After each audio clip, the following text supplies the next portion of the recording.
el mundo que conocemos y que vivimos está al revés de como debería estar.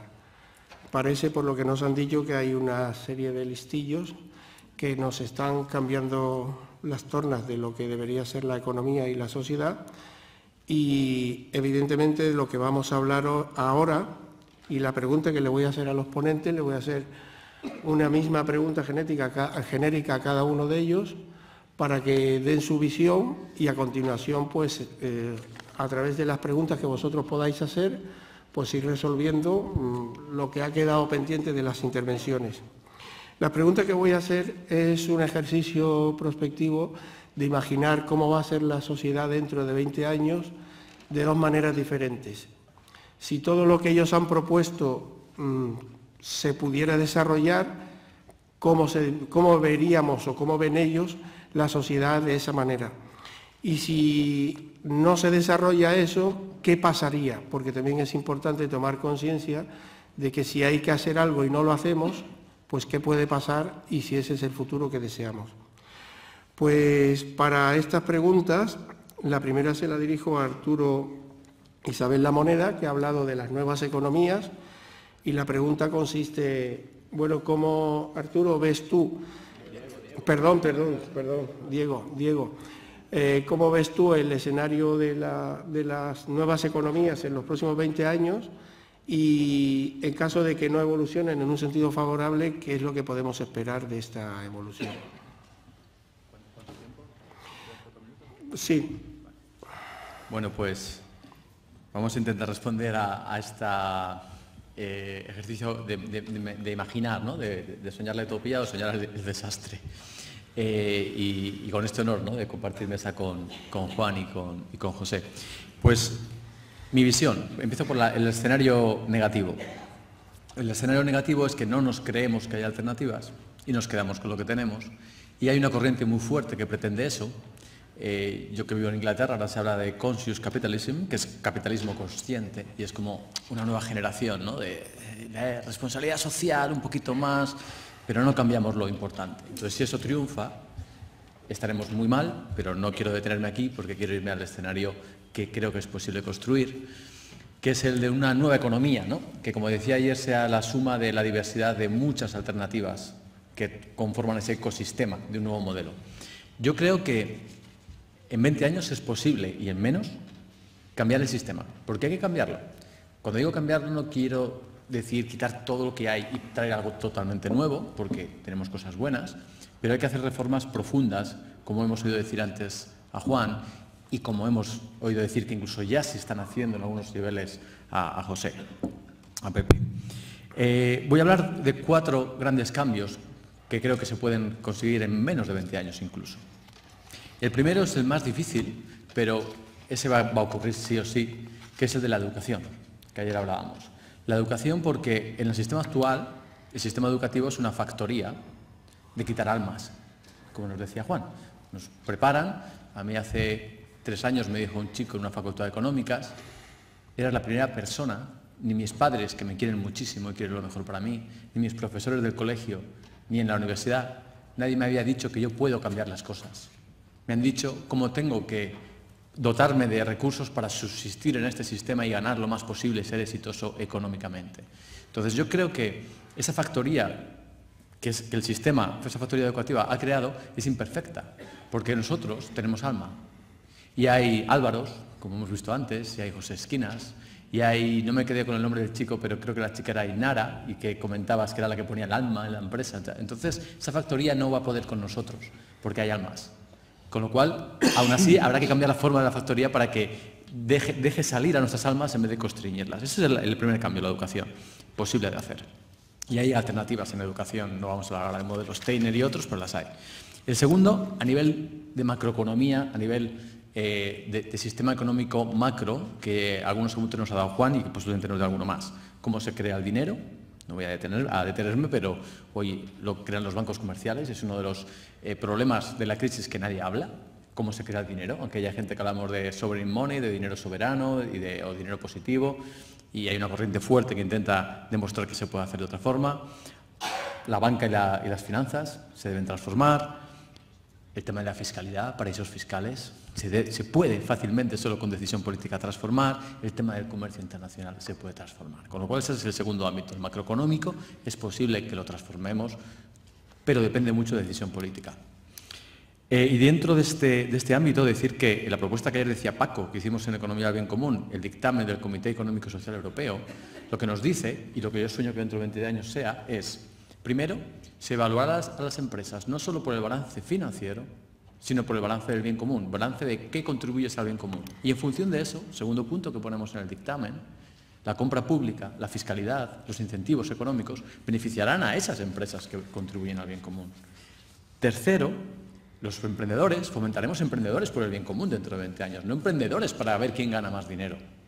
Y cuarto, haremos una reforma de la banca y las finanzas. Eso es lo que está en el dictamen en la Unión Europea, en el Comité Económico y Social Europeo. Hay que defenderlo para que avance. Tercera gran línea, educación, macroeconomía. Tercera, la más importante para mí, la microeconomía, la economía real. Eso es lo que hablábamos ayer, ya existe, ya se está cambiando. Hay agricultores tradicionales, sigue habiendo, por suerte. O sea, esa es la economía que tenemos que potenciar. Y yo he hecho en falta, en este país y en otros, una apuesta firme política, alguien que arriesgue en hacer una propuesta de cómo fomentar esta microeconomía. Yo ayer hablaba de cómo fomentar en el nivel local, ya sea tu pueblo, tu comarca o tu región, que el nivel local puede variar, cómo fomentar la soberanía alimentaria, la soberanía bioconstructiva, que también habéis hablado y me ha encantado que la hayáis nombrado, que trabajáis en bioconstrucción. O sea, necesitamos comer, necesitamos cobijo, y eso es una estrategia política, económica. El vestido, el textil va a volver a Europa, va a volver, en la medida que consigamos que derechos humanos y ecológicos se igualen en otros países. O sea, todo eso se puede hacer, la propia energía, el propio conocimiento, y eso es una estrategia de microeconomía, de economía real. O sea, ese sería el tercer gran bloque que vamos a poder transformar de aquí a 20 años. Y el cuarto es el lenguaje, el conseguir transmitir el mensaje de que hay una alternativa real que es la suma de muchas. Y eso es la clave que tenemos que empezar ya hoy a construir para que las otras funcionen. Y es la clave simplemente por una razón, porque sigo oyendo muchos eventos donde la gente dice lo que habéis dicho está muy bien, pero el capitalismo es el mejor modelo que conocemos. Entonces, aunque no es perfecto, es el mejor que conocemos. Pues no, creemos que podemos construir uno nuevo. Sí, pero pues te quería preguntar yo, ¿qué habríamos que hacer para conseguir eso que tú propones a nivel concreto? Yo creo que ya está ocurriendo. O sea, lo primero es las personas, transformación, como decíamos ayer y por la tarde ayer lo comentabais muy bien. La segunda, empresas. La empresa ve cómo la persona cambia y se adapta, y hay muchas empresas que ya están trabajando de esta forma, pero nos falta la innovación política y sistémica. Esa yo todavía no la veo. Esa es la clave. O sea, poder fomentar todo esto que emerja de estas nuevas economías, estos nuevos modelos, con estrategias políticas a nivel local, regional, nacional e internacional que lo fomenten. Esa es la gran barrera que yo veo que hay que superar, pero que se puede. Muy bien. Bueno, paso la palabra ahora a José Torres. Perdón, Jesús, ¿cómo estoy hoy? Desde luego. Juan Torres, perdona. Para que en el campo que tú has explicado de las alternativas, pues también cómo te imaginas la sociedad dentro de 20 años, en caso de que esas alternativas se concreten, y qué pasaría si finalmente no se concretan. Me cuesta un poco de trabajo plantear una intervención porque había hecho un guión para esta sesión y... Te lo ha pillado. Es que lo que acaba de decir Diego es curioso, es la primera vez que hablo con él y es justo lo que yo pensaba decir, pero bueno, procurando no repetir, yo creo que estamos viviendo una etapa de... Estamos viviendo una etapa de enorme tensión, o sea, hay unas fuerzas, digámoslo así, tectónicas en el planeta social, unas placas que están chocando y vamos a vivir momentos de perturbaciones. Hay enormes fracturas en ámbitos muy importantes.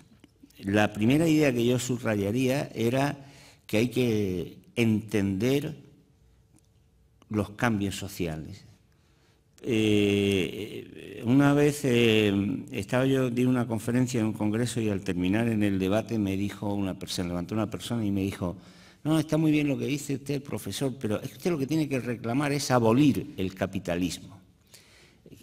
Ese malentendimiento de las cosas hay que erradicarlo y hay que entender la naturaleza de los procesos de cambio. No quiero ser ni siquiera transmitir una idea que pudiera ser pesimista, pero del feudalismo al capitalismo en muchos países se tardó 400 años en transitar. O sea, los cambios sociales no son cambios de la noche a la mañana, porque implican la modificación de entes sistémicos, ¿no? Y eso que puede parecer que nos lleva a muy largo plazo tiene otra dimensión, y es que en el inmediato plazo están ya produciéndose los cambios. Es decir, el cambio social conjuga planos, incluso visualizaciones y experimentaciones de muy diferente alcance. Hay que darse cuenta, hay que ser consciente de que el paso que pueda parecernos más modesto e inmediato es la condición sine qua non para que se produzca un cambio extraordinariamente radical. Si no hubo un momento en el que un esclavo o una esclava en el suelo sucio tuvo por dentro la idea de que no quería seguir siendo esclava o esclavo, con tanto miedo que a lo mejor ni siquiera fue capaz de verbalizárselo a la persona que estaba a su lado. Si no hubiera sido por ese destello, todavía seguiría habiendo esclavitud. La esclavitud no desaparece el día que se promulga un decreto de abolición. Ya entonces casi no había esclavos. Desaparecen esos miles de momentos en los que personas que eran esclavas deciden en su foro interno que no quieren serlo. Ese es el cambio.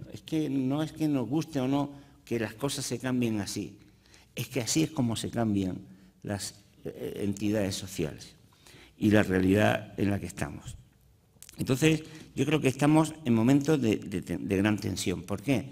Pues porque hay una serie de fracturas que el capitalismo de nuestros días ha abierto casi de par en par, que las apuntaba Diego en alguna medida.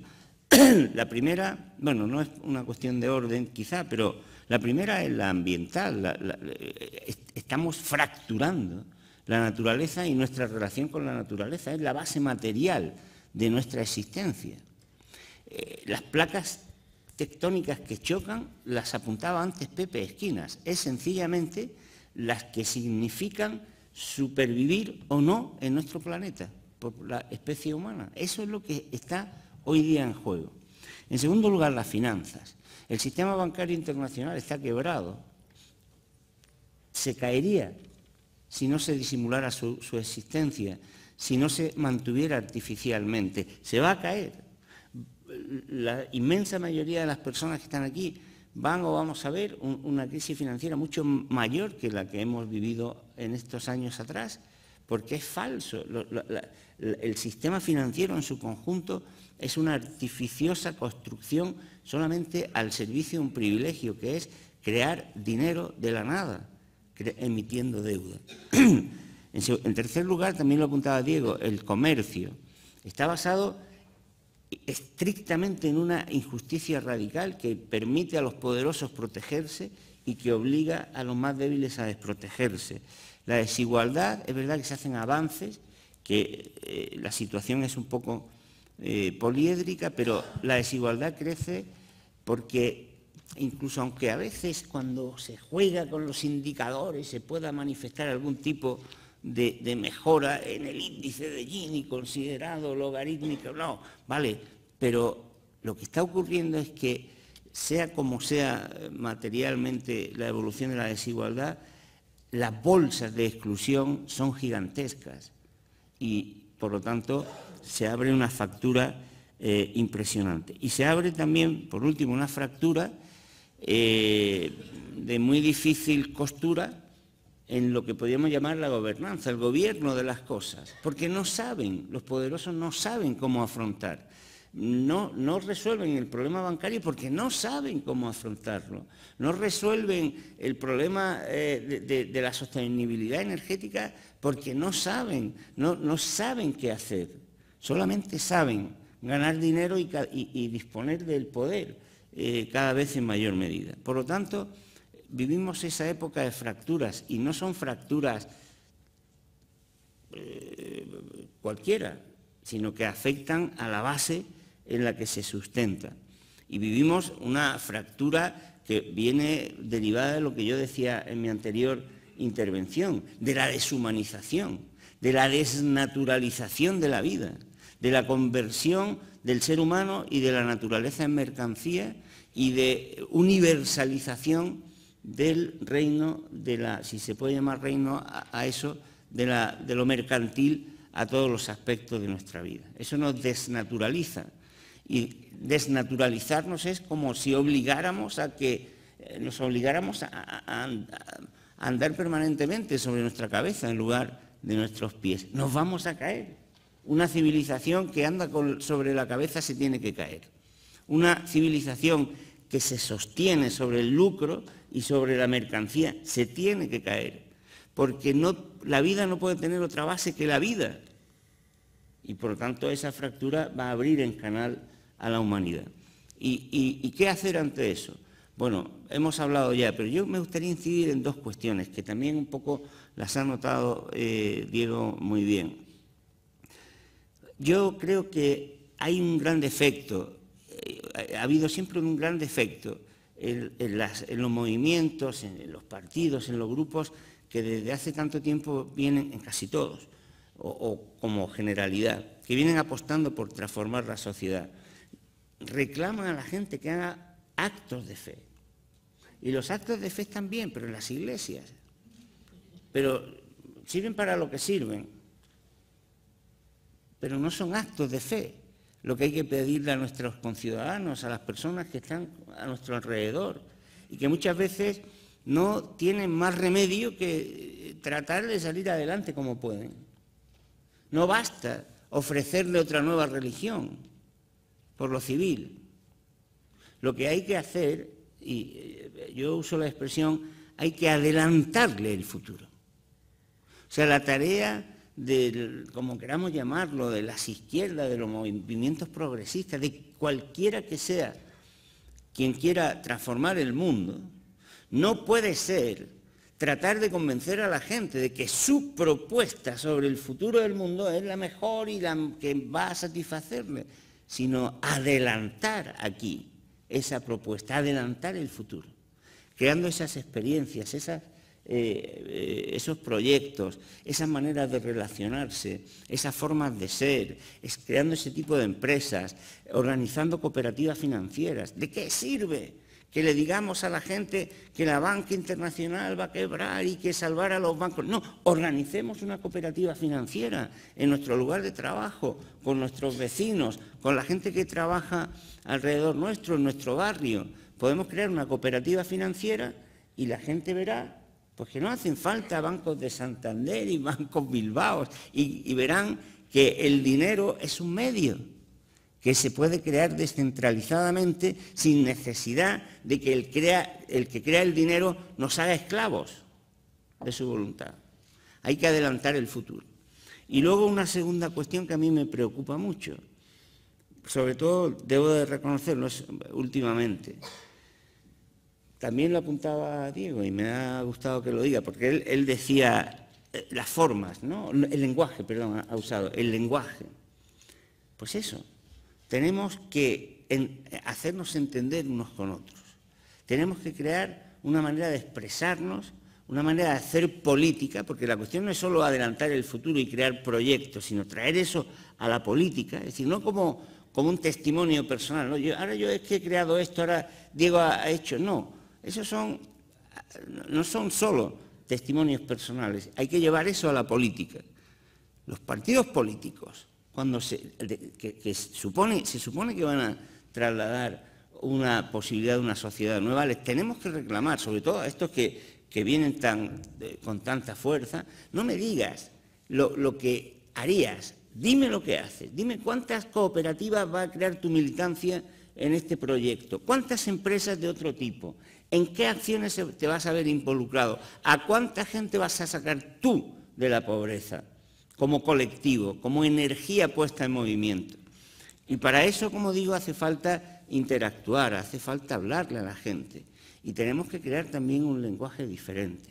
Ya la gente está harta de que nos regañen. A lo mejor mejor es que yo ya me estoy haciendo mayor, a mí no me gusta que me regañen. Yo creo que hace falta un lenguaje más cariñoso, más amoroso, más inclusivo, que cree sinergias.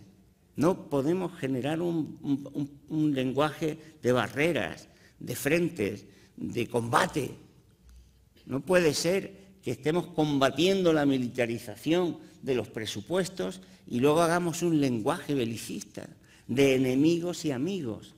Tenemos que aprender a hacer también de nosotros unos instrumentos para la comunicación con los demás mucho más atractiva y mucho más capaz de generar sinergias. Y yo creo que ahí también, como queramos llamarle, las izquierdas, los progresistas o lo que sea, del siglo XIX, pues han sido ariscos, han sido ásperos, han sido los del lenguaje contundente. Yo creo que hace falta ser en ese aspecto más femeninos, hace falta ser más humanos, porque como dice siempre Humberto Maturana, un biólogo chileno, el ser humano no está ni siquiera genéticamente concebido para la competencia, para la agresión, para el combate. Estamos concebidos genéticamente para el amor, para la solidaridad, para la cooperación, para el cariño, para el roce. Entonces tenemos que transmitir estos proyectos a la política y hacer política desde ese lado, que es nuestra auténtica dimensión genética como seres humanos. Porque si no somos capaces de expresarnos de esa manera, en paz, con amor, con cariño, con roce, con afabilidad, ¿cómo vamos a construir un mundo que sea de esa manera? Y si no somos capaces de construir ese mundo de esa manera y no somos capaces de traerle, en términos textiles, una muestra de lo que se supone que podemos conquistar a quienes hoy día conviven con nosotros, ¿cómo vamos a lograr que ellas o ellos compartan nuestros proyectos? Esa es la clave, yo creo. No es que sea fácil, pero tenemos que cambiarnos el chip. No se trata de decirle a la gente que tiene que ir a, sino ponernos a construir y hacer que la gente construya con nosotros y vea que efectivamente eso que construimos pues les resulta mucho más satisfactorio y que es mejor para todas y para todos. Muchas gracias, Juan. Bueno, vamos a pasar la palabra ahora a Pepe Esquinas, que las preguntas que te hago yo son sobre el tema de los recursos naturales. ¿Cómo ves tú el escenario en 20 años y qué piensas que se puede hacer? Bueno. Acuérdate de pisar el botón. ¿Qué botón? El del micrófono. Sí. No, pues con muchísimo gusto. Y además te agradezco que me asignen el tema de recursos naturales porque es donde yo veo mayor problema o mayor peligro en estos momentos. Si no se hace nada, y lo voy a demostrar ahora después con una serie de datos, pues tenemos dos posibilidades. O vamos a un suicidio colectivo, porque el planeta Tierra no puede, ha llegado a sus límites de desarrollo, y no puede, si no cambiamos, si no modificamos, si no corregimos, no hablo de cambiar radicalmente, sino corregir nuestro sistema, no puede dar más de sí. Una alternativa a eso sería el clasificar la humanidad en dos grupos, que sería la compraventa de recursos naturales, incluido el aire para respirar. Y el que tiene la capacidad de pagarlo sobrevive y el que no, no. Después veremos un ejemplo, porque eso ya se está dando. O vamos a un suicidio colectivo como alternativa.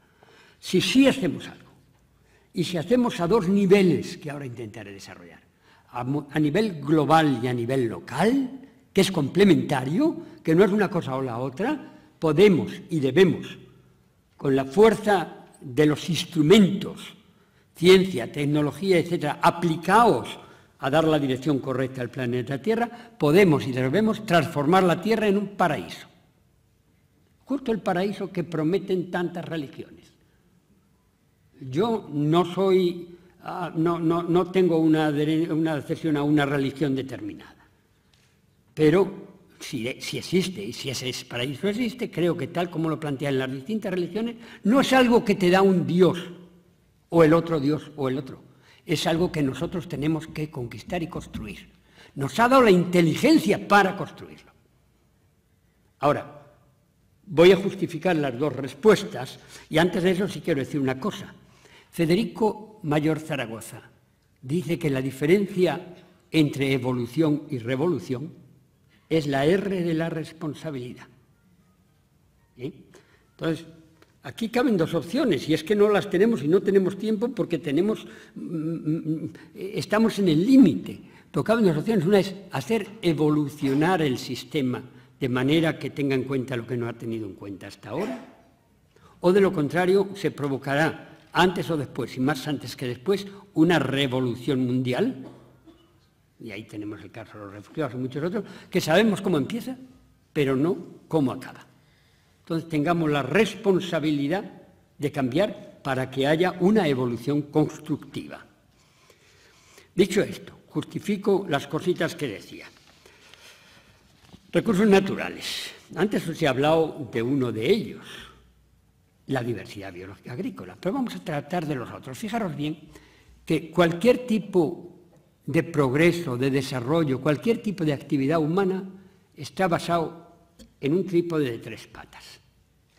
El uso de recursos naturales, siempre, siempre, siempre, más una tecnología, que pueden ser desde las más tradicionales de ordeñar una vaca hasta las más modernas a producir en los laboratorios más sofisticados o ingeniería genética, recursos naturales, más tecnología.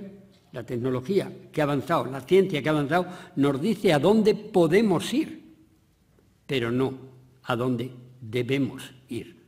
Nos dice a dónde podemos ir y la velocidad a la que podemos ir, pero no a dónde tiene que ser la ética y los valores.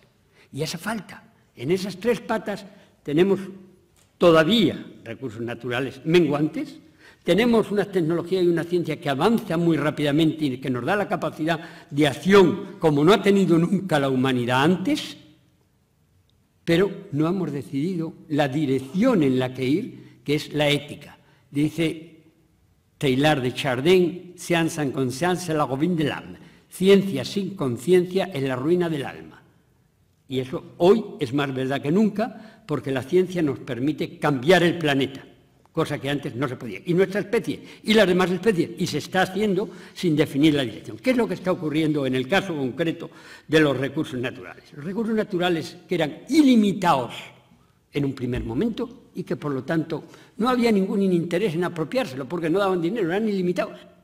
En la medida en que la población mundial ha crecido y sobre todo en la medida en que la aplicación de la ciencia y tecnología ha permitido usarlos de una manera más eficiente y más rápida, está llevando a una escasez de esos recursos naturales y por lo tanto a una apropiación por parte de los más, no diré listos, sino listillos, para obtener beneficios a su favor. Eso es lo que está ocurriendo. Y esos eran recursos naturales que estaban allí para uso y disfruto de esta generación y de todas las demás. ¿Cuál es la situación? Tierra. Pues mira, 6 a 8 millones de hectáreas al año pasan a ser tierras áridas. 10 a 11 millones de hectáreas son deforestadas anualmente y al deforestar se quita el sustrato y muchas de ellas se aridifican después. Hemos hablado antes del desperdicio de alimentos. Una tercera parte de lo producido. Sabéis que en producir esos alimentos, que no va a comer nadie, se utilizan 1.400 millones de hectáreas, una tercera parte de las tierras cultivadas del mundo. Agua. Pues mira, yo recuerdo, no voy a entrar en muchos detalles, porque la contaminación es el principal problema, pero yo recuerdo, o sea, destrucción también de un recurso natural. Yo recuerdo cuando era niño, no solamente el agua se cogía del grifo, se iba a cualquier arroyo o a la mayor parte de los ríos, sobre todo en la parte, no sé si era muy grande, pero se bebía el agua. Y te agachabas y lo bebías como los animales, exactamente igual. Y estabas tan sano. Hoy no. Hoy ese agua está contaminada y se tiene que vender embotellada. Se ha habido una apropiación del agua. No lo lamentamos, es que es así, lo damos por hecho. Entonces ha pasado a ser propiedad de grupos que la venden después. En el aire, hombre, en el aire diréis, bueno, ahí ya la cosa es distinta. Hemos oído hablar de la contaminación del aire, pero nos parecerá muy difícil que haya apropiación. bueno, hace unos años en Kioto, en Japón, con una gran polución y que además realmente te sentías pesado al caminar y al respirar te encuentras con un negocio, una tienda que decía por tanto dinero puedes respirar aire puro durante 1 hora. Pagué el dinero, entré, respiré aire maravillosamente puro y salí absolutamente lleno de energía y muy contento. Pero coño, de ahí a que pasado mañana nos pongan un aparatito en el que echas una moneda cada 3 horas y puedes respirar aire puro porque es un filtro, pues ¿cuánto hay? O a todos estos bienes hasta ayer comunes les seguimos considerando bienes comunes de la humanidad o serán parte de propiedad privada del tipo que sea.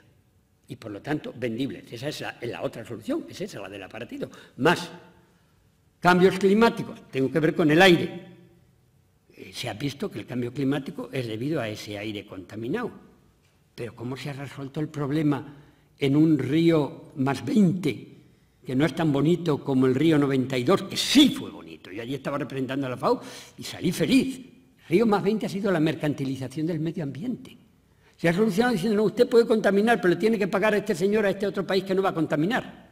Nos ha jodido. ¿Es esa la solución? Privatización del aire, de nuevo, o del uso del aire. Energía.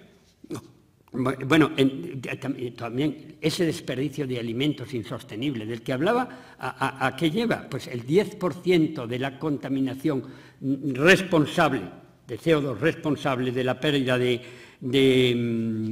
los cambios climáticos es debido a los alimentos que no se consumen. Se producen y no se consumen. Energía, pues mira, si un alimento está recorriendo una media de 5.000 kilómetros antes de llegar a tu boca, todo eso es energía perdida. O si en el caso de los pérdidas y desperdicios de alimentos, los alimentos que no se consumen utilizan 300 millones de barriles de petróleo. Es ridículo y absolutamente insostenible. ¿Cuál es la causa? La causa última. Y la causa última, desgraciadamente, se habla muy poco de ella. Para mí es clave. Y aquí entra lo de las soluciones globales, que no quita las soluciones locales. Pero la causa última es que los sistemas económico y político de los que nos hemos dotado en la humanidad, y quizás los menos malos de todos, que son el mercado y la democracia, menos malos hoy por hoy al menos, son el mercado y la democracia, tienen un hándicap, que las generaciones futuras ni votan ni consumen. Entonces, ¿cómo se establece el precio de estos recursos naturales? El mercado funciona muy bien en los recursos no naturales, oferta y demanda. Pero cuando tú llegas a los recursos naturales y aplicamos la ley de la oferta y la demanda, ¿cuál es la falacia que estamos cometiendo? La oferta es limitada para esta generación, y es limitada y es para esta generación y todas las que vengan después. La demanda es la demanda de esta generación, porque es la única que consume. Entonces estamos grandemente infravalorando. Decía don Miguel de Unamuno, es de necios confundir valor con precio. Eso es lo que estamos haciendo en este caso. Necesitamos correcciones al mercado, que como ya se dijo en Río 92, permitan internalizar los costes de la producción en los costes de la conservación, en los costes de la conservación, en los costes de la producción. Tiene que ocurrir que cuando yo vaya al supermercado a comprar una naranja, tengo que pagar no solo por el coste de la producción de la naranja, pero también por la conservación de los recursos naturales, tierra, agua, aire, diversidad biológica y energía, que han sido utilizados para producir esa naranja. Ese es un capital que no nos pertenece, como dicen los africanos. Tienen un dicho que dice, los tenemos en préstamo de nuestros hijos. De lo contrario, estamos robando a nuestros hijos, porque estamos dejándoles un mundo no sostenible, en el que sus recursos nos los estamos comiendo o destruyendo nosotros o tirándolos a la basura. Entonces, ¿eso es factible? Sí, es factible internalizar. Claro que es factible, se necesita la voluntad política de hacerlo. Incluso yo vería como paso transitorio, cuando tú tienes un precio económico en un producto que te vende en el mercado y te cuesta 2 euros, tendría que añadir otro precio que no te exigen pagar, pero que te dicen, pero el precio ecológico y el precio energético, teniendo en cuenta el valor de esos recursos destruidos y que hay que reponer para nuestros hijos, es tanto. Entonces sí, cuesta 2 euros, pero realmente es 3,5.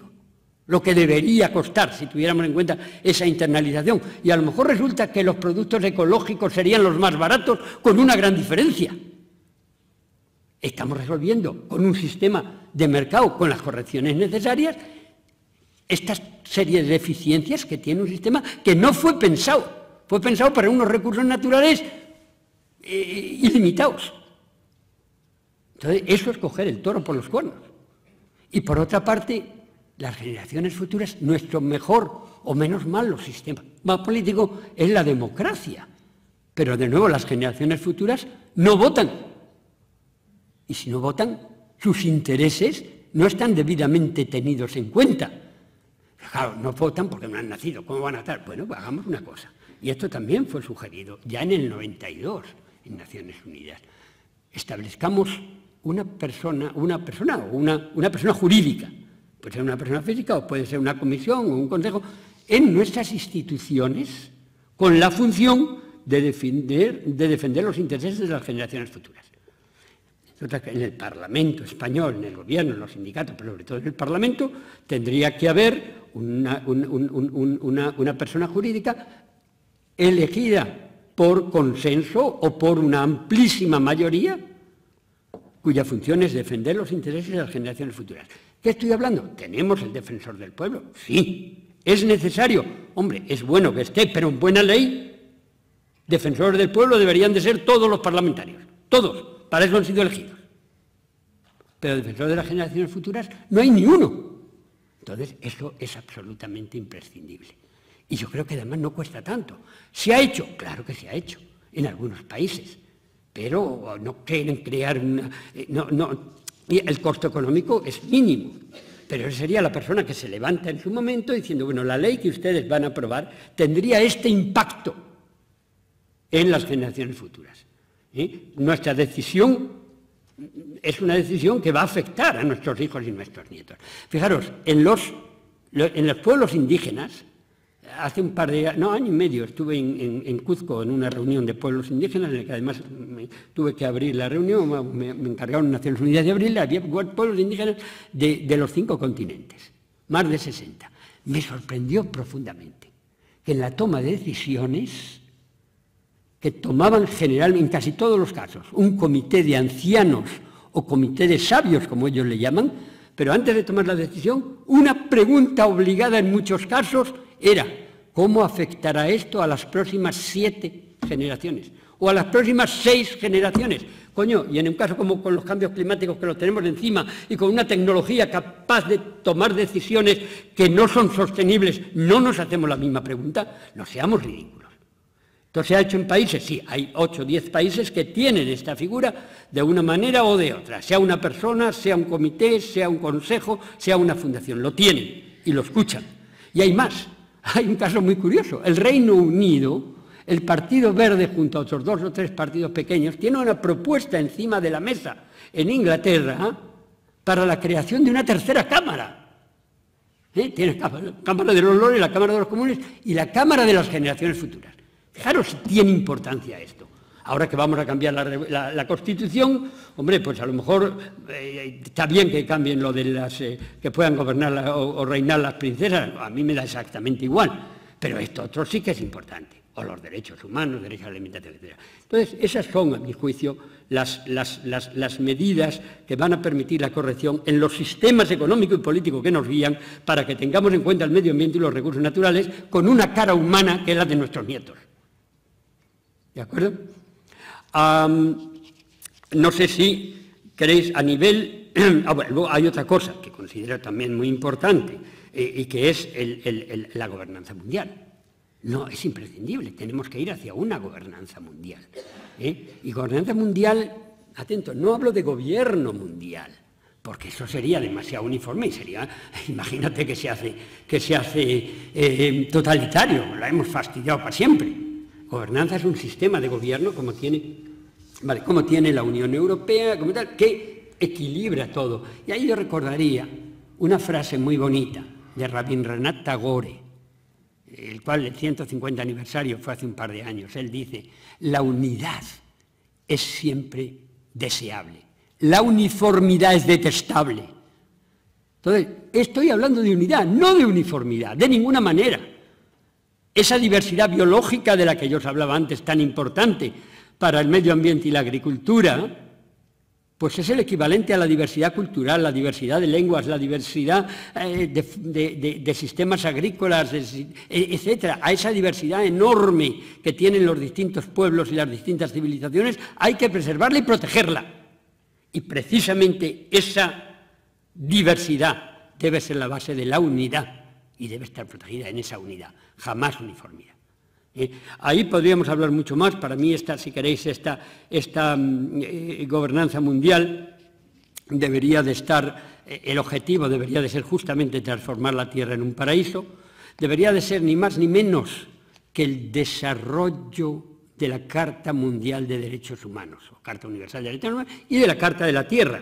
Ahí hay unos principios en los que nos hemos podido poner todos de acuerdo. Vamos a desarrollarlo, y eso sería esa Constitución Mundial, en la que debe haber no solamente un gobierno, una gobernanza, un sistema de gobierno mundial, sino también un parlamento mundial. Tiene que haber otras que son realmente la representación de los pueblos del mundo. Las Naciones Unidas representan a los gobiernos, no a los pueblos.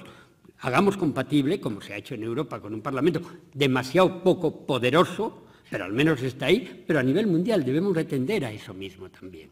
Y ahí yo diría debe de tener lo que yo llamo, y os he comentado algunos de vosotros, la estrategia de la seda.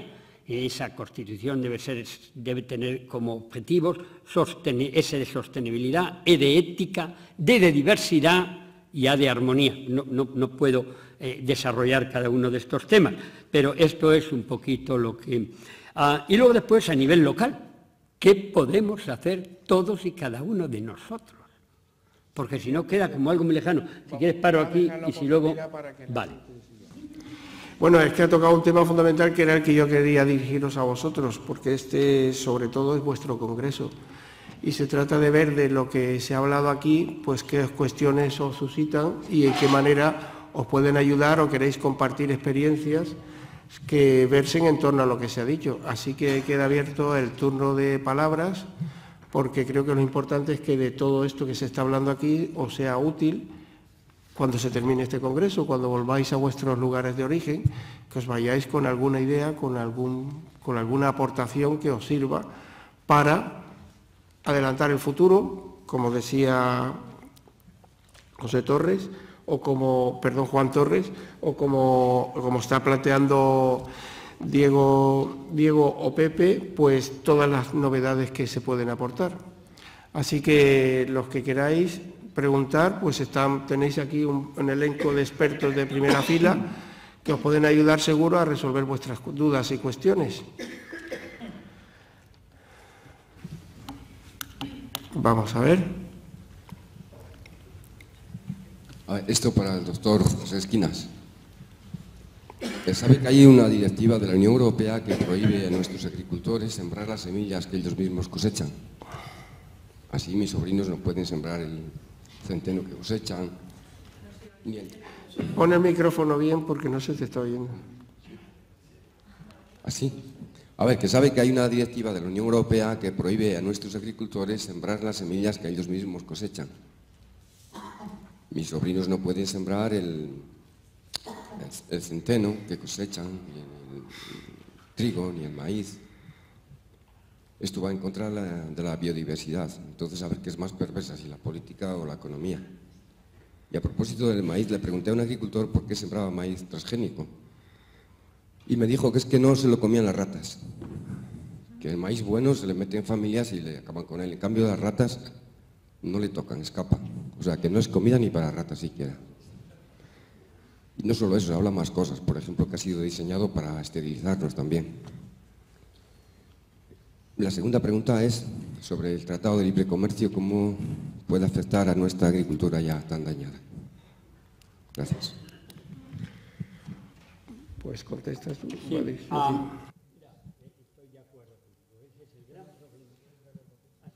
El gran problema que tenemos en el campo es que no tenemos opciones.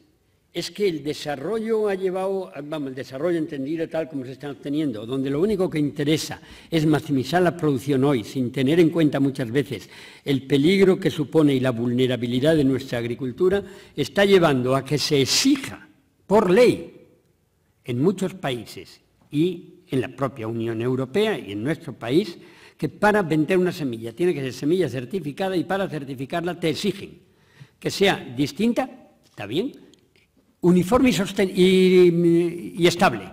¿Qué quiere decir uniforme y estable? Quiere decir que es uniforme, que todas las semillitas o los tomates o los pimientos son idénticos en esa variedad y además que cuando se siembre generación tras generación no va a tener más diversidad, sino que va a seguir siendo estable.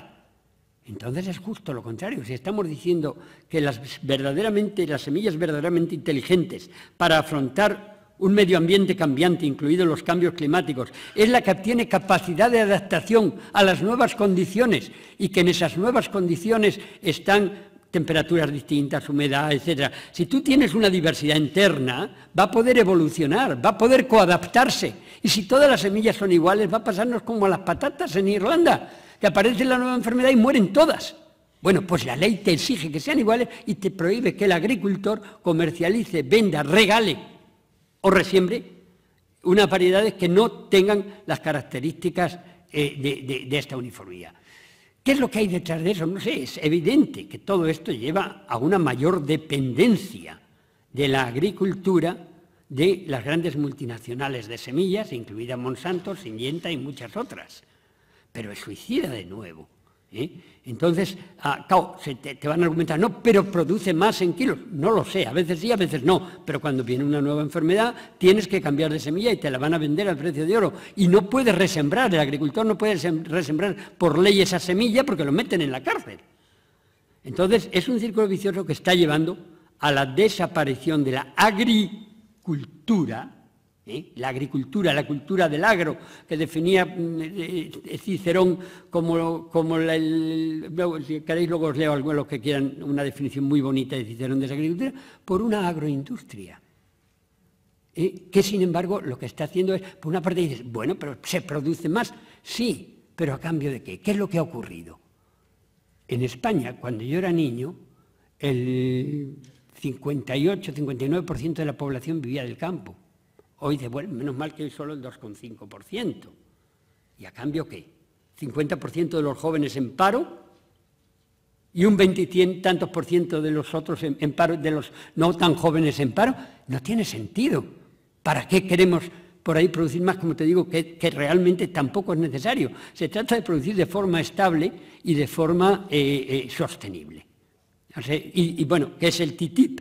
El TTIP no es más que un nuevo mecanismo para hacer más duras este tipo de leyes, porque ya no va a tener la posibilidad de cambiarlas tu país, ni siquiera Europa, sino que dependen de un acuerdo con otros países en los que los intereses de las grandes multinacionales coinciden con los que tienen aquí. No quiero demonizar nada, pero discutámoslo abiertamente y dejemos el secretismo con el que se está negociando el TTIP aparte. Muy bien. Aquí hay otra pregunta. Perdón, allí. Ahora te damos a ti. Hola, muchas gracias a los tres ponentes. Muy interesante todo lo que estamos escuchando. Mi pregunta es tanto para Diego como para Juan. La ONU, en su estrategia 2030, ha marcado 17 objetivos muy interesantes para solucionar el entuerto, ¿no? La Unión Europea tiene un plan parecido, Objetivo 2020. Hace poco, como nos explicó ayer Diego, el Consejo General Socioeconómico Europeo aceptó con un dictamen con un 86%, creo recordar, la economía del bien común como un buen argumento, ¿no? Un buen modelo. ¿Qué confianza tenéis en que esto mejore? A través, obviamente, de las propuestas tanto de la ONU como de la Comunidad Europea. Gracias. Vale. Bueno, yo creo que esos son pasos importantes que reflejan que se abren paso discursos y propuestas diferentes. El hecho, por mencionar otro ejemplo, de que el propio Fondo Monetario Internacional abiertamente deje publicar, digámoslo así, documentos alternativos al sistema de reserva fraccionaria de los bancos, de creación de dinero bancario de la nada, pues significa que hay una dinámica que abre paso a nuevos planteamientos. Ahora, de ahí a que eso se traduzca en acciones eficaces, positivas, pues hay un salto. ¿Cuál es el salto? El salto de que lo reclame la ciudadanía. Hay una anécdota que yo cuento a menudo, que fueron a visitar a Roosevelt, un grupo de sindicalistas, y trataban de convencerlo de que tomara unas decisiones. Roosevelt no las veía, decía que no, que no, que no. Y cuando llevaron 2 horas de reunión y los sindicalistas lo convencen, le dice Roosevelt: lleváis razón, ahora veo que lleváis razón. Creo que eso es lo que hay que hacer. Ahora iros a la calle y obligadme a hacerlo. Esa es la clave. O sea, no basta solo con convencer, en este caso, a unas instituciones, sino obligar a que esas medidas se pongan en marcha. Sí, se oye, sí. Comparto lo que has dicho, porque hay unos objetivos, pero no hay unas medidas definidas. Y yo soy, en cuanto a lo político, muy pesimista, simplemente por evidencia empírica. Teníamos los objetivos del milenio, que se cumplían en el año 2015. Ni siquiera se ha hecho una autoevaluación crítica desde Naciones Unidas de que no se han cumplido. Ahí estaba erradicar la pobreza, ahí estaba erradicar las muertes de las madres que dan a la luz, como veíamos esta mañana. Todo eso estaba. Ni siquiera se ha evaluado de decir no lo hemos conseguido. Al revés, han dicho, bueno, hemos avanzado un poquito. Y han definido los objetivos de desarrollo sostenible, entre los cuales, porque yo soy de los que me leo las cosas, está el crecimiento económico. Lo han metido ahí, de tapado. Es uno de los, creo que son 17 o 18, uno es crecimiento económico sostenible, pero crecimiento, ¿vale? O sea, ya se da por asumido que hay que crecer en los propios objetivos de desarrollo sostenible, que lo sepáis. Y luego tenemos el gran acuerdo que no has nombrado, pero también el otro gran acuerdo que ahora se celebra y hace pocos días han ido todos a firmarlo y sacarse la foto, que es el de cambio climático, que esconde encima una cosa que a mí me horroriza, que hemos asumido que si el clima, la temperatura del planeta sube 2 grados, es un éxito. Y si sube 1,5 grados es increíble. O sea, ya eso está asumido, que va a subir 2 grados, 1,5 grados. Ese sería el éxito, ese es el objetivo. Pero los compromisos, sabéis que en la propuesta de París no hay nada obligatorio, cada uno ha dicho lo que quiere hacer. Si cumplieran lo que ha dicho cada país individualmente que quieren hacer, se estima que subirían entre 4 y 5 grados. O sea, no hay acciones ni siquiera definidas para cumplirlo, pero han ido todos a sacarse la foto. Con lo cual yo soy bastante pesimista en cuanto a ellos. Soy muy optimista en cuanto a vosotros, pero en cuanto a ellos, muy pesimista. Porque ya nos han demostrado que no. O sea, en el año 2000, objetivos del milenio para el 2015, 15 años, y ni siquiera hago evaluación, autocrítica. Y ahora defino los de desarrollo sostenible para el 2030. Y en el 2030 definirán los del desarrollo de las flores bonitas para el 2045, si quedan flores bonitas. Entonces yo soy negativo y pesimista respecto a ellos. Y lo que hace falta es acción. Y estamos aquí viendo alternativas, como se han nombrado. Y yo la tengo clarísima. Y es que la defiendo en todos los sitios, porque veo que funciona y está funcionando. Yo lo llamo la globalización de la localización. O sea, hacer las cosas como ayer explicábamos en local. Ser soberanos de nuestra comida, ser capaces de producir lo que comemos, ser capaces de producir nuestras casas, nuestras viviendas con lo que tenemos alrededor, porque hasta hace 100 años se construía con lo que tenías en tu comarca, con la tierra, la madera, lo que tuvieras en tu comarca, ser capaces de construirlo con lo que nos vestimos, ser capaces de generar nuestra energía y que no venga de Oriente Medio o de una central nuclear o térmica a cientos o miles de kilómetros, ser capaces de tener nuestro conocimiento y no depender del copyright de la industria farmacéutica o de transgénicos. Ser capaces de tener nuestras propias capacidades de decidir si creamos o no dinero y no depender que lo creen los bancos comerciales. Y todo eso se hace con democracia y participación, no de votar. Aquí nos pensamos que democracia es votar. Si democracia fuera votar, solo habría una palabra, o democracia o votar. Democracia es participar en todo, debatir, discutir, hablar, dialogar. Eso es democracia. Y todo eso no he visto nada en los objetivos del milenio, ni en la propuesta del Acuerdo de París. Con lo cual no confío en esa propuesta tal cual, me parece vacía, muy vacía, pero sí confío en que si somos capaces de globalizar la localización, es decir, que cada uno en su entorno local sea capaz de producir lo que necesita y luego a través de un mercado, que el mercado no es malo, el mercado es malo si no tiene en cuenta las, como decía Pepe, las externalidades. Si solo tiene en cuenta el valor de producción es malo, que es el que tenemos. Es mejor producir en este país, en China, y transportarlo a Estados Unidos porque la camiseta vale 2 euros. Pero solo tienes en cuenta el valor de producción. Pero si internalizas los derechos humanos, derechos laborales, costes ecológicos de producción, entonces, ¿por qué no? A veces habrá que transportar a una distancia un producto igual no tienes. Si queremos tener paneles solares, el silicio, pues no hay en España silicio, hay que traerlo de Chile. Pues bueno, pues el silicio igual sí que hay que transportarlo, pero con unas condiciones. Entonces, no confío en los objetivos tal cual, pero confío en que tenemos la sabiduría de hacer otras cosas. Sí. Muchas gracias. Me tenéis admirada, de verdad. ¡Ay, qué bien! ¡Qué contenta estoy! Tendría 1000 preguntas, pero voy a hacer 2 y el moderador dirá si se responde una o las 2 o ninguna. Una es para José y otra para Juan. A José le quería preguntar que hace poco leí un artículo que explicaba, con datos, que no recuerdo los datos, que si la humanidad se hiciera vegana, habría capacidad de dar de comer a todo el mundo y el planeta lo agradecería. ¿Puedes repetir? Sí, que si la humanidad fuera vegana, Sí, vegana. Fuera vegana, ya. Sí, habría comida para todos y además el planeta estaría mucho más sano de lo que está. Y quería conocer tu opinión a esto. Y a Juan le quería preguntar si nos puede explicar muy brevemente hasta qué punto es fiable este nuevo movimiento de la banca ética. Que no sé si realmente aportan algo que tenga que ver con la ética o es una etiqueta para vender con argumentos diferentes de los que se han utilizado hasta ahora. Muchas gracias. Sí, y además voy a ser breve, pero la respuesta es muy... vamos a ver, es verdad que la producción de calorías vegetales es mucho más barata que la animal. De tal manera que para producir la misma cantidad de productos nutritivos, en el caso del animal, se necesitan 9 veces más hectáreas que para producir la vegetal. Y esto se podría aplicar también al agua, con otras cifras, etc. Eso es cierto. Pero por otra parte, el problema de alimentar a la humanidad no radica en producir más, porque hoy producimos el 50 al 60% más de lo que necesitamos para alimentarnos.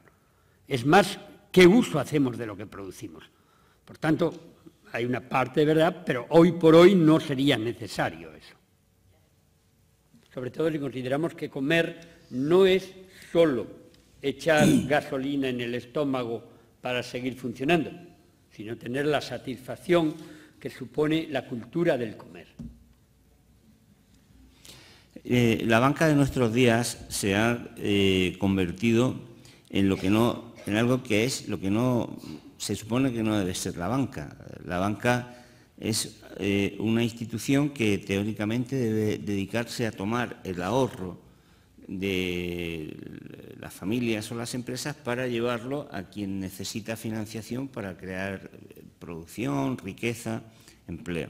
En lugar de eso, la banca de nuestro tiempo lo que hace es tomar el ahorro y directamente dirigirlo a la especulación financiera. Entonces, es uno de los grandes problemas que tiene nuestra situación económica en estos momentos, en los últimos años. Y además de eso, esas operaciones las hace no solamente asumiendo un riesgo impresionante, sino, como decíamos a lo largo de las jornadas, buscando exclusivamente el lucro y convirtiéndose, por lo tanto, en uno de los instrumentos de las operaciones criminales más asquerosas del planeta, del tráfico de personas, de mujeres, de niños, de órganos, de armas, de droga, nada del terrorismo, nada de eso se podría llevar a cabo sin los bancos, porque son los bancos los que canalizan los recursos para todo eso.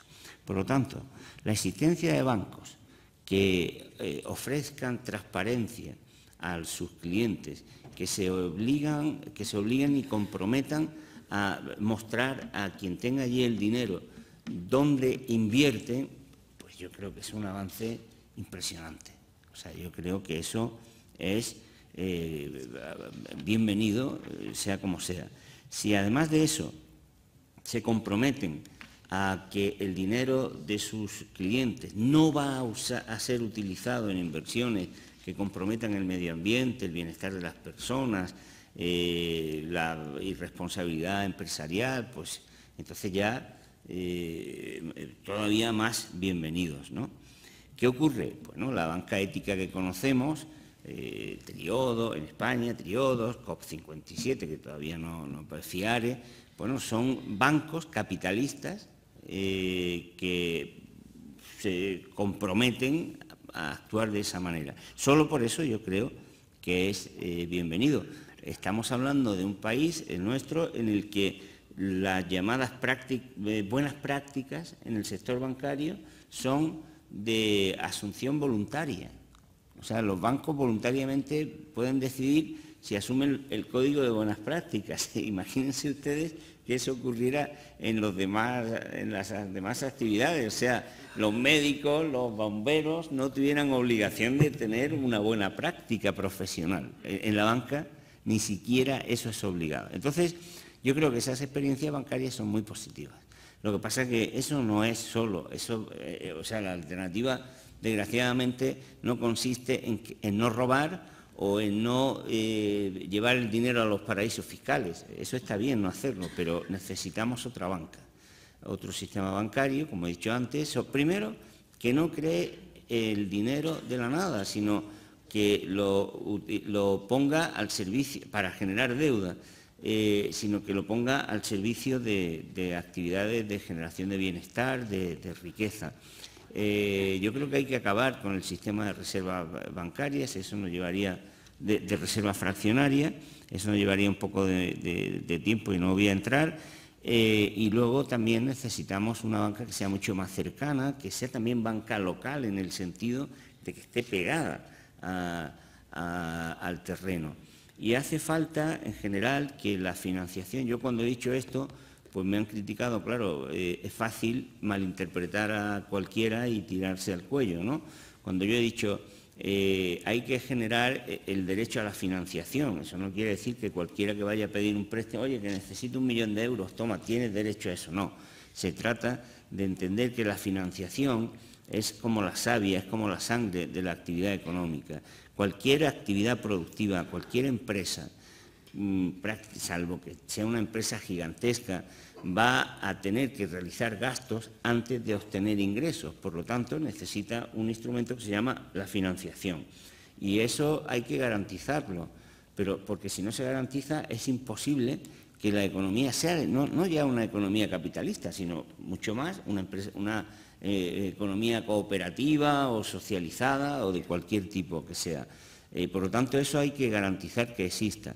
Y eso, por supuesto, cumpliendo determinados criterios de solvencia, de rigor, de buena capacidad de funcionamiento.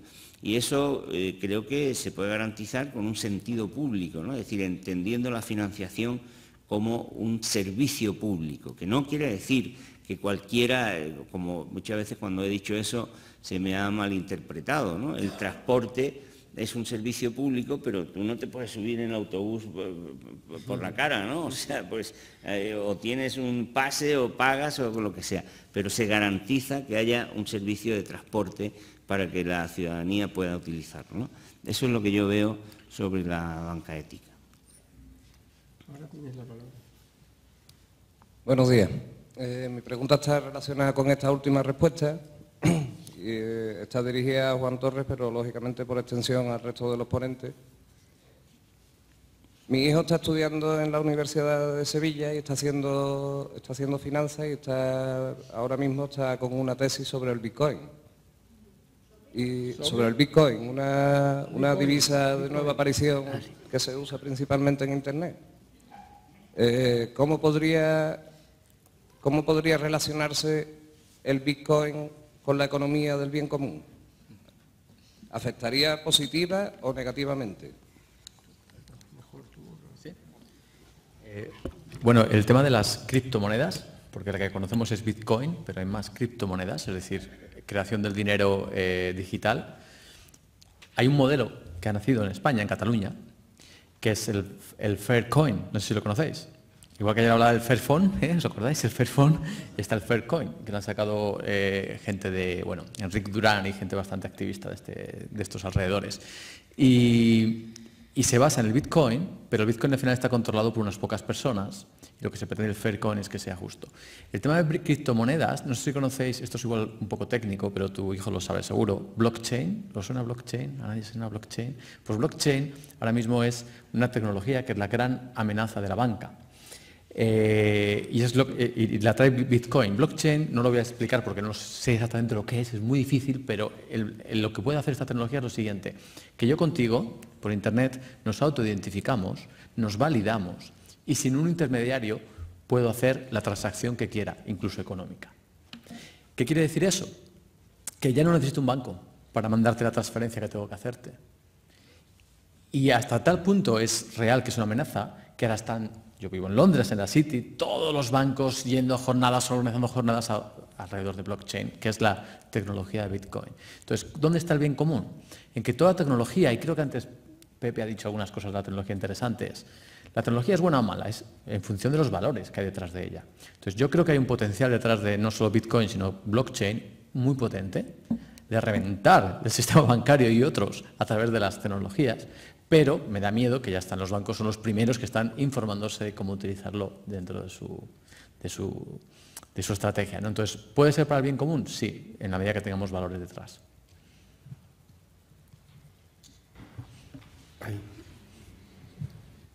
Buenas, disculpar que sea pesado, ayer ya hablé, pero me parece tan apasionante el debate que no me puedo contener. En primer lugar, quería comentar una cosa que nos sirva a todas y a todos como una especie de esguince mental, ¿no? Y es que algo que nos dé que pensar, ¿no? Y estamos hablando sobre los objetivos del milenio. Quería sacar a la luz que un país que quizás sea de los países más atacados mediáticamente, más demonizados, es el único país del mundo que ha cumplido con los objetivos del milenio, y es Cuba. Quería que todos pensáramos cómo el demonio es capaz de ser el único país que cumple con los objetivos del milenio. Estados Unidos, los grandes países de la libertad no han sido capaces, ninguno de los cientos que hay en el planeta. Y eso solo era una reflexión, pero sí que ahora venía una pregunta, ¿no? Ayer Diego habló sobre diferentes economías dentro de estos planteamientos, la economía social, la economía solidaria, la economía verde, y empezamos a hablar de economías de colores azul, naranja y demás. Echo de menos en los planteamientos el color de otra economía que es la economía morada. Echo de menos, hay uno de los grandes sistemas de dominación en el mundo, dentro de aquí hemos estado hablando de hambre, 40.000 personas que mueren de hambre al día, de refugiados, de pobreza. En todos esos sistemas de pobreza y de dominación hay uno transversal que repercute por igual, y es que en todos esos casos hay una mayoría de mujeres que lo sufren más. De las 40.000 personas que mueren al día en el mundo, una mayoría son mujeres. De los miles de refugiados que sufren ese drama, una mayoría son mujeres. Aterrizando en Vitoria, el paro lo sufren más mujeres que hombres. Por hacer el mismo trabajo, mujeres que hombres cobran un 25% las mujeres. Entonces, me parece una pieza angular introducir en estos debates el tema de la economía morada y la economía feminista.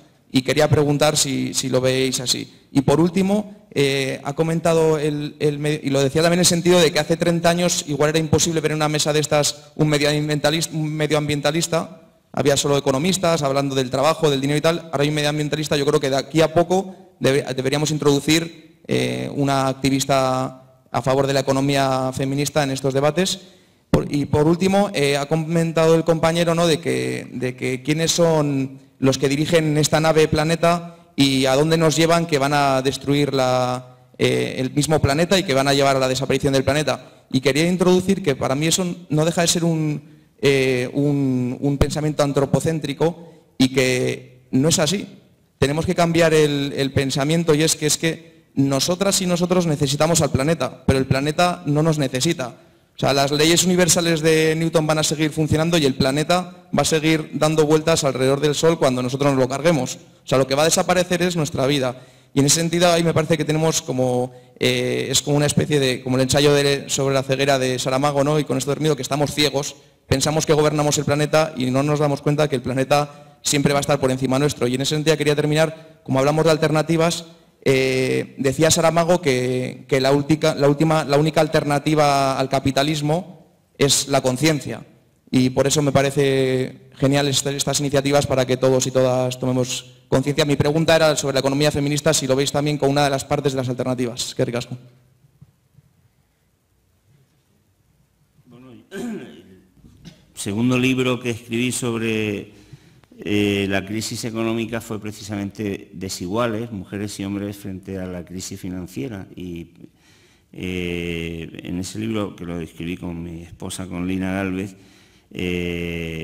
fue el primer análisis que se hizo sobre, digamos, monográfico sobre el papel que tiene la desigualdad de género como desencadenante de las crisis económicas, y también cómo las crisis económicas, y mostrábamos cómo las crisis económicas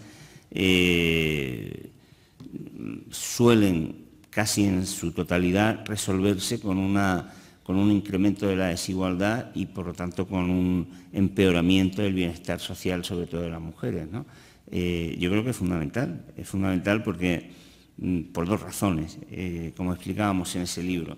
En primer lugar, porque la discriminación que sufre la mitad, un poco más de la mitad de la población, es insoportable, no hay razón que lo pueda explicar, ¿no? La discriminación de género. Pero, en segundo lugar, también porque el patriarcado y la división sexual del trabajo que ha prevalecido, pues ha especializado, entre comillas, a mujeres y hombres en tareas y en ámbitos diferentes.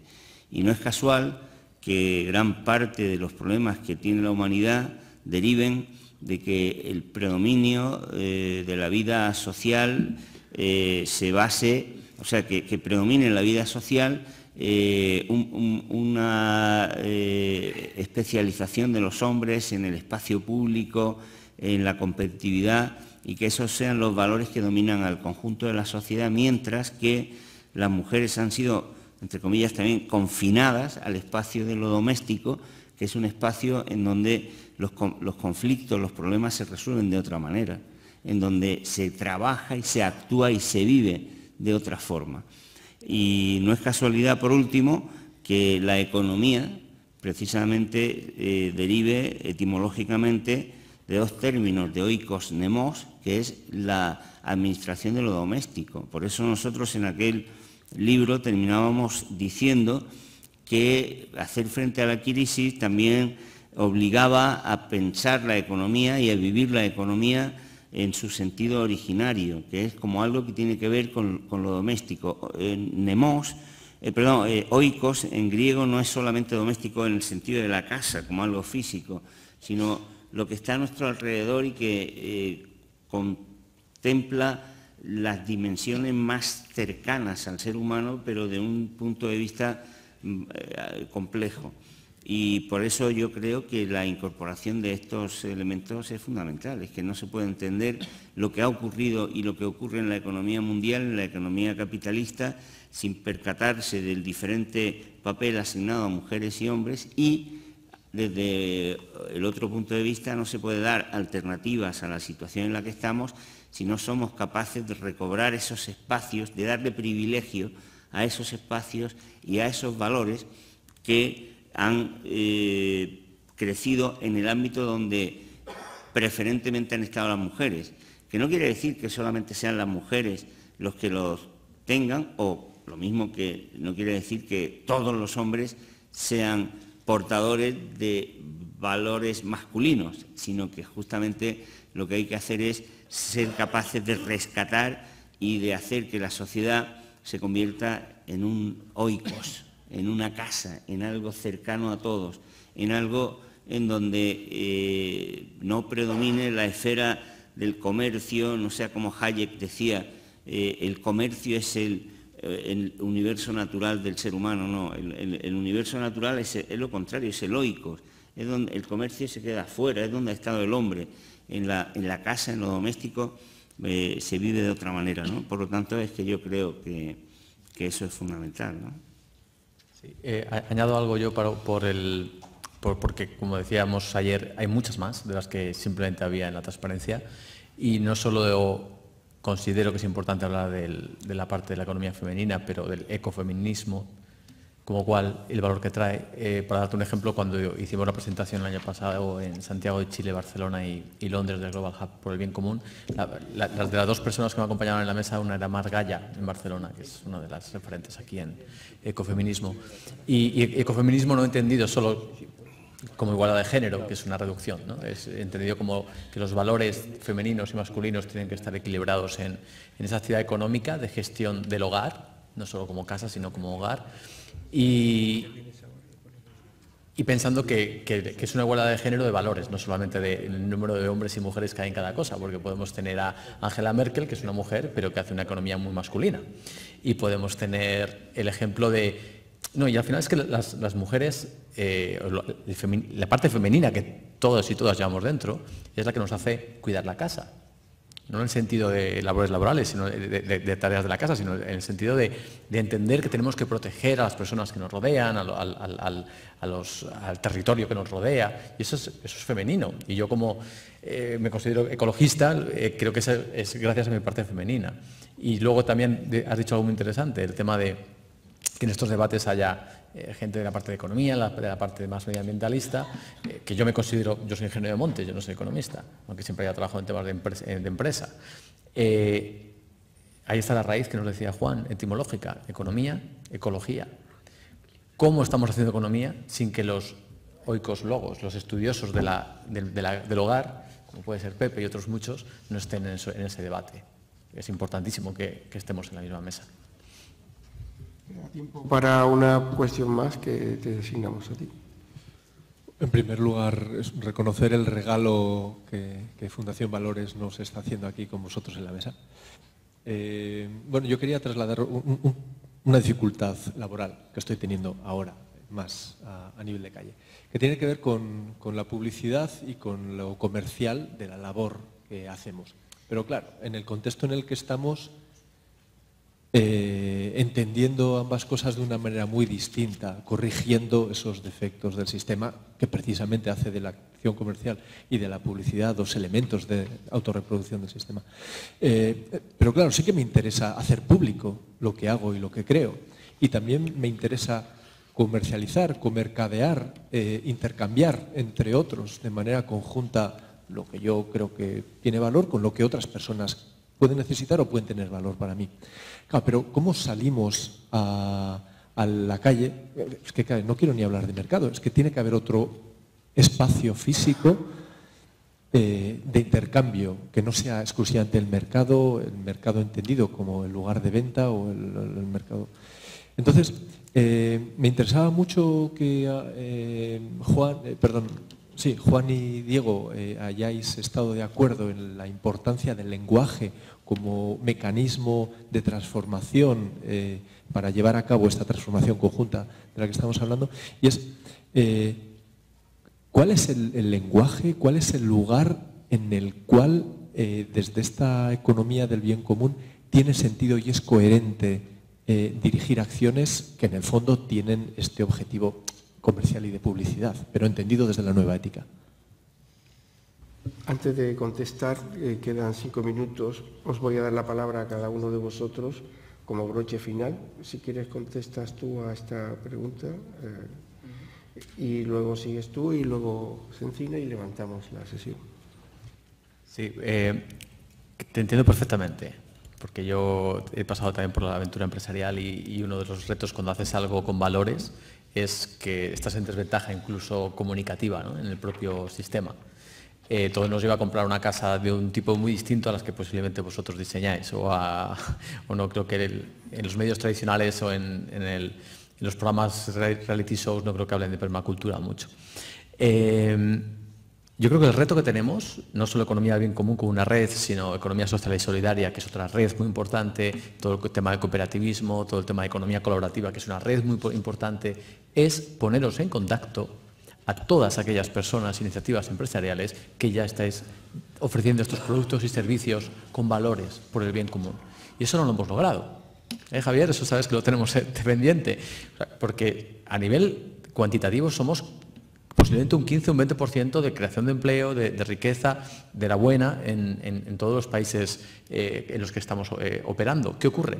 Que tú ahora mismo, imagínate que te pudieras meter en Internet y saber todas las empresas de economía del bien común, todas las empresas de economía social y solidaria, todas las empresas de cooperativas, todas las empresas que funcionan con banca ética, y de repente encontrarás clientes, proveedores, colaboradores con los que empezar a hacer más cosas, ¿no? Ese es un reto que tenemos. Y casi por terminar, el decir en relación con el lenguaje, dos mensajes. Uno, el empresarial. No te tengo nada que decir, porque el mensaje que es la forma que has hablado, el lenguaje corporal que has utilizado. O sea, no vivo en Vitoria, pero si no me haría una casa contigo y te llamaría para que me hicieras un jardín en el terreno que tengo. O sea, no cambies nada de tu mensaje comercial. Me encanta. Y luego quizá el reto es el mensaje que necesitamos que los políticos transmitan para creernos que esta economía es posible. Y voy a poner un ejemplo. Antes también hablaba Juan del lenguaje. Imaginaos que ayer María, cuando nos hablaba de valores, de la paz, del amor, ¿os acordáis, no? Cómo transmitió María, ¿no? Y cómo nos íbamos todos. Imaginaros que María, si hubiera sido una política, tendría que haber dicho: tenéis que disfrutar la paz y el amor y más democracia. Y utilizarían incluso palabras mucho más horribles. Pues ese es el lenguaje político. Yo creo muchas Marías en el sentido de cómo comunican, o muchos, no me acuerdo cuál es tu nombre, pero muchos como tú a la hora de hablar en política. Y creo que es lo que queremos todos. Ayer lo dije, no el político enfadado, me da igual lo que digas, el lenguaje corporal que me estás transmitiendo no lo quiero. Y eso que lo coja todo el mundo que lo tenga que coger. Yo creo que lo que tú has planteado es un problemón, ¿no? En el sentido de que dificulta enormemente el éxito de este tipo de experiencias. Yo creo que se podría hablar mucho, pero quizá diría una simple idea, ¿no? Yo creo que no hay que tener miedo a transitar por otros mundos, ¿no? Es decir, yo creo que no pasa nada, todo lo contrario, es que hay que ir allí donde no están los nuestros. En segundo lugar, yo creo que esto es una simple matización, yo creo que no hay que tenerle miedo al mercado. A lo que hay que tenerle miedo es a que lleven al mercado lo que no tiene que ir al mercado, que es distinto.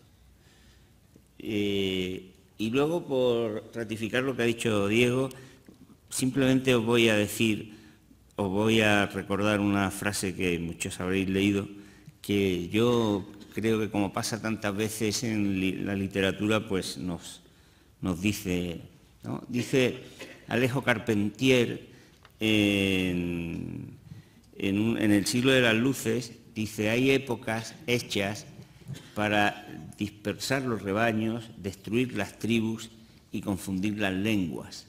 Pues yo creo que la tarea es justamente esa, la tarea que tenemos por delante es reconstruir las tribus, volver a unir los rebaños y utilizar una lengua que nos permita entendernos unos con otros.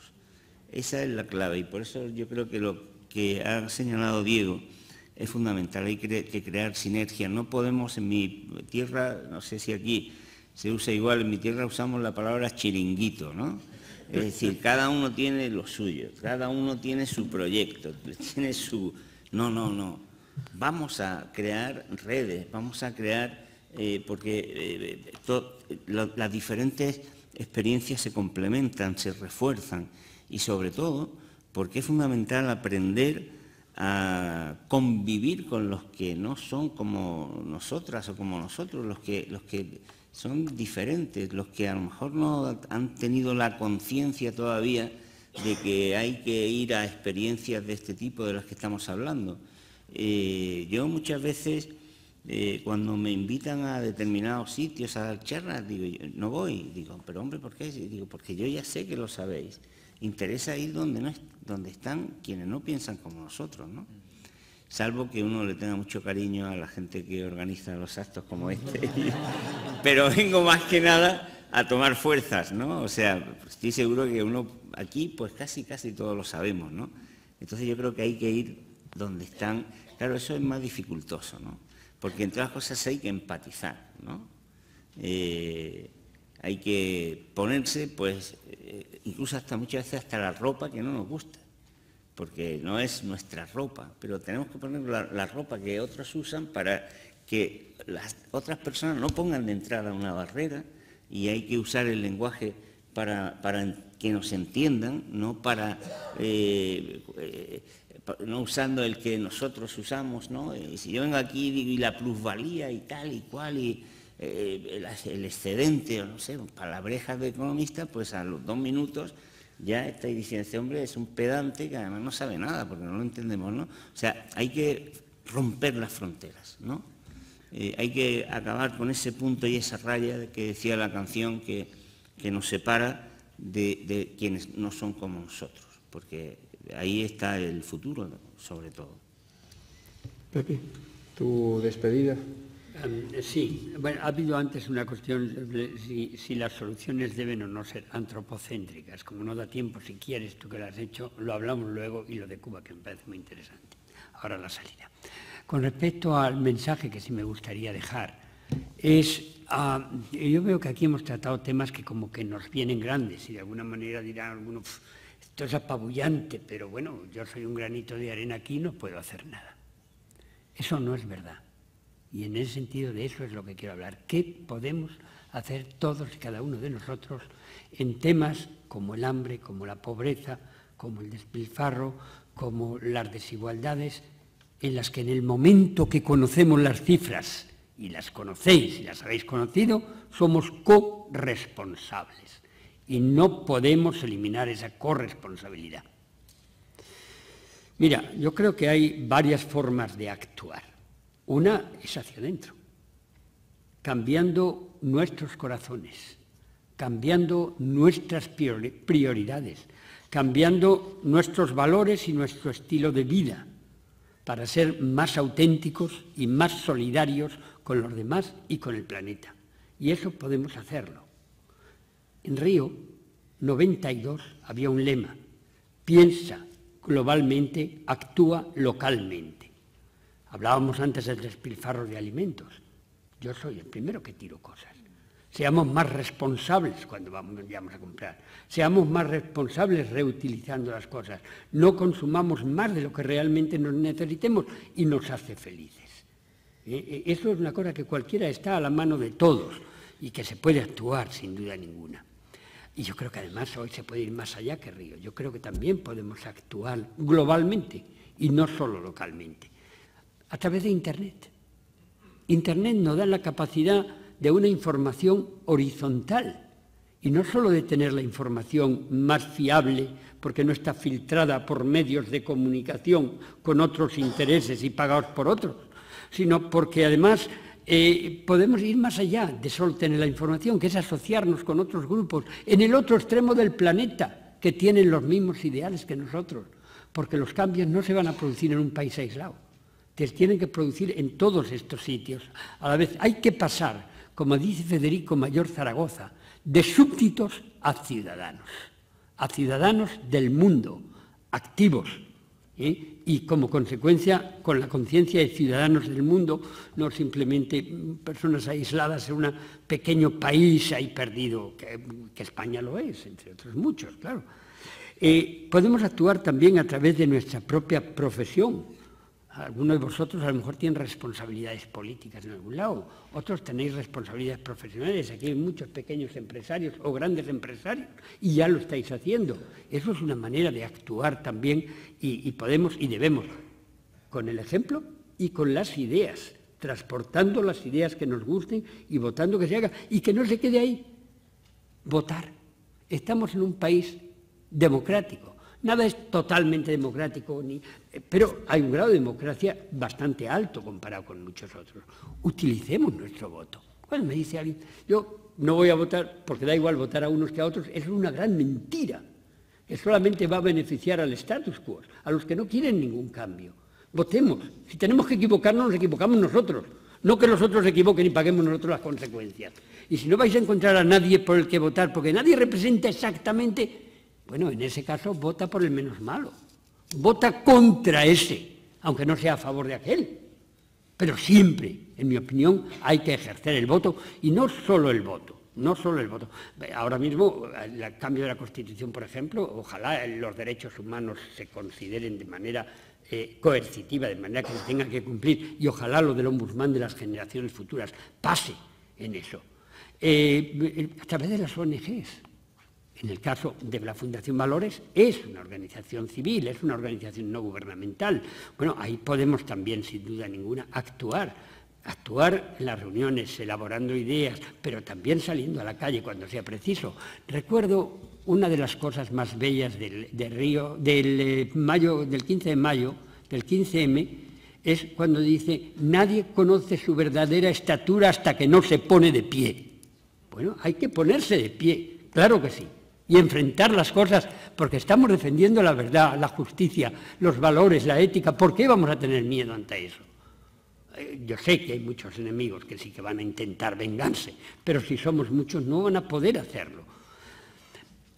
Cuando alguien me dice que yo me siento tan pequeño en una sociedad en la que no puedo tener ningún efecto, yo siempre recuerdo un dicho que me encantó, de algún pueblo africano. Dice: el que piensa que no puede tener ningún impacto en la sociedad porque es muy pequeño, es que nunca ha dormido con un mosquito en su habitación.